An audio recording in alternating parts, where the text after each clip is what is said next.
closing statement. Waktu sudah terbatas. Silakan closing statement dari Bang Fahri dulu. Silakan Bang Fahri.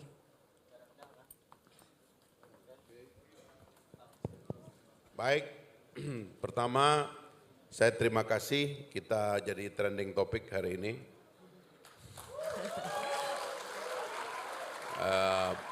Mudah-mudahan ini karena kegandrungan mendiskusikan siapa calon pemimpin kita memang sedang betul-betul on di tengah masyarakat kita dan khususnya mahasiswa kita. Yang kedua, daripada kita mengikuti pertengkaran yang dangkal, menurut saya mungkin teman-teman mahasiswa dan kita semua agak sering diajak berefleksi tentang sebenarnya pemimpin seperti apa yang kita akan dukung ke depan, karena alternatifnya tidak banyak. Kalau dulu judicial review yang kami ajukan untuk meminta tidak ada threshold presidensial, maka mungkin saja 4 orang di atas panggung ini bisa jadi justru ada dalam debat capres pada pemilu ini gitu. Tapi karena kita gagal melakukan judicial review, maka Budiman, Rocky, Bang Zulfan dan saya itu tidak nyapres. Terus terang kami ini berempat sebenarnya tadinya mau nyapres, teman-teman sekalian itu. Harus diakui itu gitu. Tapi oke lah, calonnya nggak akan banyak dan kayaknya juga akan ada yang nggak bisa dapat tiket juga sampai terakhir begitu ya.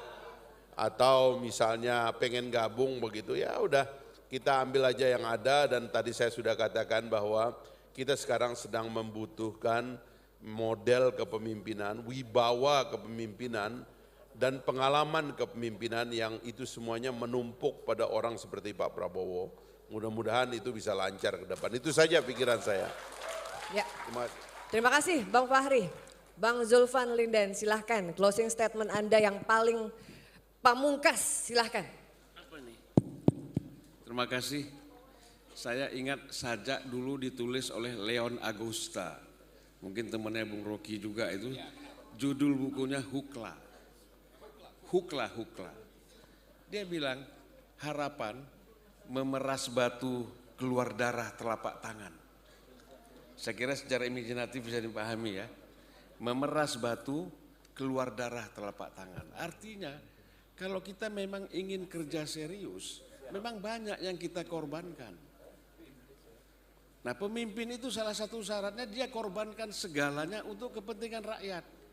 Pengorbanan itu baru lahir kalau dia cinta kepada rakyat, bukan sambelan, bukan sekedarnya.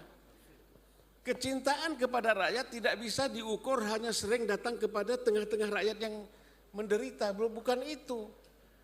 Kecintaan yang sesungguhnya kepada rakyat adalah memperbaiki nasib rakyat itu, tadi penghasilannya 5.000 menjadi 50.000 supaya mereka tenang sekolah, tenang kesehatan, tenang pendidikan, pangan dan lain-lain. Bukan sering datang dan berkunjung. Apalagi untuk sekedar masuk TikTok misalnya. Nah, jadi itu yang harus dipahami. Kita membutuhkan pemimpin yang seperti itu. Selain dia menguasai persoalan-persoalan strategi global, geopolitik dan macam-macam, kebutuhan dasar rakyat itu dia harus tahu. Bagaimana dia merubah tanah kering menjadi tanah yang produktif. Saya ini baru pulang dari Irak dan terus saya ke Iran misalnya.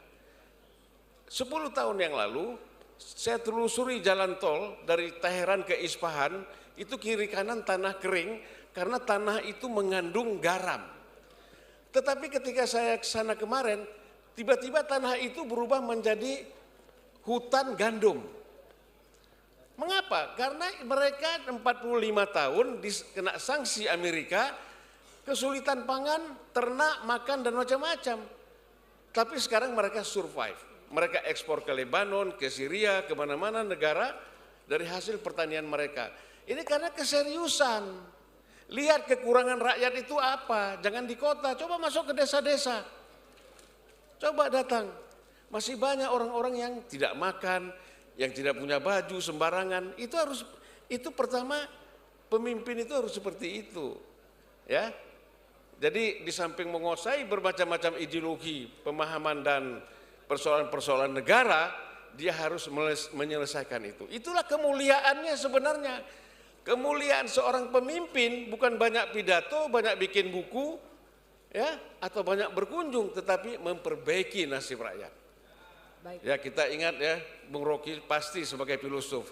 Dulu Proudhon itu mengkritik Marx, kemiskinan, filsafat kemiskinan. Terus kata Marx, kemiskinan filsafat. Jadi filsafat perlu, tapi jangan hanya bermain di filsafat, tapi tidak menyelesaikan persoalan rakyat. Kita mengharapkan pemimpin yang ke depan bukan pemimpin yang agitator, bukan hanya sekedar pemimpin yang bicara, bukan pemimpin yang berkunjung, tapi pemimpin yang bisa memperbaiki nasib rakyat. Terima kasih. Terima kasih Bang Zulfan. Bang Rocky, silakan Bang Rocky. Oke, ketika trending topik hari ini saya dapat WA dari seseorang. Dia bilang begini, Rock, lu ternyata adalah tim sukses Prabowo. Karena duduk sama Budiman, Zulfan, dan Fahri. Saya mau terangkan pada dia melalui forum ini. Saya bukan tim sukses Prabowo.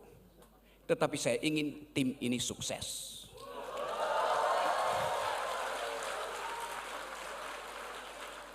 Saya dengar keterangan dari Zulfan. Dia membaca Leon Agusta. Leon adalah teman saya, senior angkatan 66. Saya ingat buku salah satu puisinya di Lukla, judulnya kira-kira Di Perbatasan. Puisi yang ditulis oleh Leon Agusta. Saya kutipkan dari memori saya, bunyinya kira-kira begini. Mereka telah meninggalkan hutan yang terbakar. Mereka telah menyeberangi sungai yang deras. Kini mereka tertidur di tepian bukit dan tak tahu kemana arah. Saya ingin Pak Prabowo membangunkan mereka. Terima kasih. Terima kasih Bang Rocky. Terakhir, Bang Budiman Sujatmiko, silahkan closing statement Anda. Mulai tahun 2024 sampai 2045, Indonesia butuh serial suksesi kepemimpinan strategis. Ada dua sumber lahirnya pemimpin strategis sampai 2045. Ya, yang berlatar belakang intelijen strategis atau berlatar belakang aktivis. Rusia terpuruk di bawah Yeltsin, seorang intelijen yang membawanya bangkit. Brazil terpuruk di bawah presiden-presiden sebelumnya, seorang aktivis buruh yang membuatnya bangkit, yaitu Lula. Selalu sebuah bangsa yang sedang mengalami krisis eksistensi di tengah gejolak, dia butuh kepemimpinan pasokan pemimpin dari kalangan gerakan atau gerakan intelijen. Karena dua jenis manusia ini biasa berpikir konseptual strategis sekaligus survive di lapangan. Karena pertaruhan intelijen maupun aktivis sama-sama hidup atau mati. Mereka berbiasa berpikir global sekaligus menerjemahkannya di level lapangan. Sampai 2045 kita butuh kepemimpinan strategik yang seperti itu. Pilihlah pemimpinan strategik karena nggak ada aktivis yang ada adalah pasukan elit, yang tentunya salah satunya adalah Sandi Yuda, intelijen, ya itu yang tersedia. Karena orang-orang intelijen atau pasukan elit atau aktivis lah yang memahami konsep global sampai lapangan. Lakukan itu di tahun 2024, sebab jika tidak saya ingin mengutip penyair juga. Kali ini Mark Twain dari Inggris, dia bilang gini, 20 tahun dari sekarang kita akan lebih menyesal atas apa yang tidak kita lakukan daripada yang kita lakukan. Jika di 2024 kita tidak memiliki pemimpinan strategis, 20 tahun lagi kita akan menyesal. Padahal Anda bisa melakukannya. Ya. Terima kasih Bang Budiman Sujatmiko. Ya, terima kasih pikiran, gagasan, dan penyampaian yang disampaikan oleh keempat narasumber kita sungguh betul-betul memberikan pencerahan dan semakin membuat teman-teman mahasiswa mendapatkan wawasan yang lebih luas. Sebelum kita tutup dan dikembalikan ke MC, saya ingin dari keempat narasumber ini menyampaikan hanya satu kata, karena kita akan menuju 2024, hanya satu kata. Kira-kira dari Bang Fahri, Bang Zulfan, Bang Rocky, dan Bang Budiman, satu kata untuk Indonesia 2024 itu apa? Silahkan, Bang Fahri dulu. Satu kata Abang. Bersatu. Bersatu. Bersatu. Silakan. Bang Zulfan. Fokus dan serius. 2 kata, ya fokus dan serius. Oke sama, boleh dilegalkan 2. Terima kasih Bang Zulfan. Bang Rocky.